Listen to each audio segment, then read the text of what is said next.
Today, we're gonna take a look at a common mistake that I see every single time I audit an account. So in this video, we're gonna address exactly what that problem is, how to solve it, and how to make sure that we're getting as much out of our current leads as possible with as little effort as needed. I've been blessed to work behind some of the biggest names in the high ticket space, from the likes of Dean Graziosi, Tony Robbins, Pace Morby, and many, many others. They may be industry giants, but you can do the same things that they are doing. Public service announcement. I had to hop in here. I can't watch this any longer. I've been watching so many funnels lately where leads are coming in and we are just letting them slip through the cracks. So I wanted to hop in here just real quick and show you guys a couple things. I have to talk about this because I see it way too often. I feel like we're completely overcomplicating this. The simple fact that if a lead opts in, we need to have a conversation with them. Now, I know a lot of you are, oh, they're not qualified. That is completely okay. We can still have a conversation with them without bogging down the rest of the sales organization. And how do we do that? Well, this is a simple workflow that I built for Pace Morby. Basically, they come into a Facebook group and there was no phone number being collected at the time that we took over this account. So the first thing we did was make sure that when they were joining the Facebook group, we got a phone number. Guys, collect a phone number. There's no reason not to collect a phone number. Unless this is a front-end funnel and you're trying to optimize for total opt-ins, you've seen a decrease when you add a phone number to the opt-in form. That would be the only reason that I could see why you guys would not be collecting phone numbers. But the amount of funnels that I go into where you're not collecting a phone number is mind-blowing. That is the entire point of us getting them into the funnel, right? Is to be able to have a conversation with them. And the best way to do that is via phone, especially if you're in the United States. So collect the phone number up front. Now, once you do, when they join the Facebook group and we get the phone number, we fire it off to close.com and we enroll them in a simple workflow. Now, looking at these numbers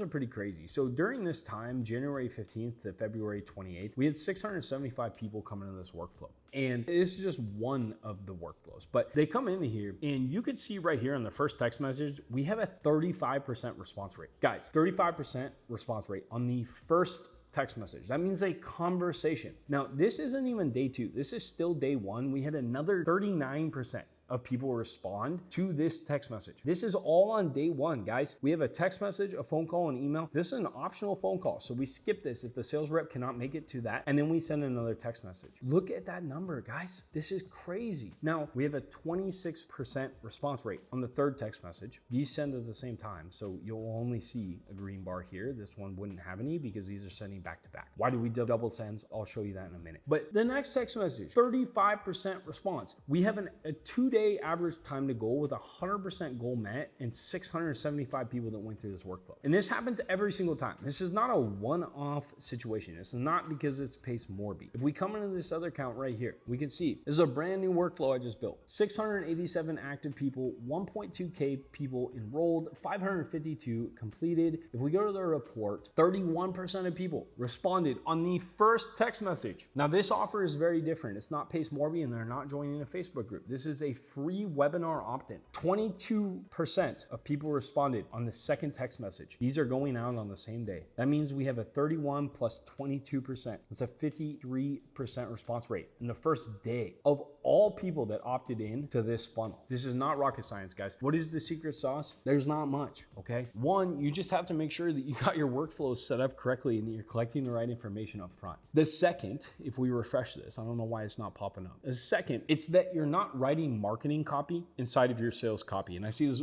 way too often. We need to make sure that we're writing sales copy. What is the difference between sales copy and marketing copy? Well, we're not asking them to sign up for a free training. We're not asking them to book a call. We're not asking them to buy something. We're not asking them to qualify for anything. We are asking them to engage in a conversation and we provide value first. That's it. So you can see this first message here. Hey, contact first name, Jordan here with blank team. Saw you signed up for our free training. What was your biggest takeaway? So that sends, and then we have a phone call. This is an optional phone call. So if the sales rep for some reason cannot make it to that phone call, we send an email and a text message 2 hours later, and it says, let me know, I can make sure that we get the resources that you're looking for. We have another phone call, and then we send another text. Now you can see here, there's no delay on this text message. We are sending these back to back. Why do we do that? Well, let's take a look further down this. You can see we do this pretty often where we send back to back text messages. And the whole idea is on your iPhone, you're gonna see a preview message. Now, preview preview message is going to be the most recent text sent. So if I send you 8 text messages in a row, the most recent one is going to show up. That means I can provide a ton of context before the last one, and then the last one can be kind of clickbait. It can be something that gets you to open the text message, you open it, and then you see the rest of these text messages. If we go back to the Pace Morby example here, it's a really good example of how we use these back-to-back text messages. And we'll pull this up. So we have Facebook 2.0 right here.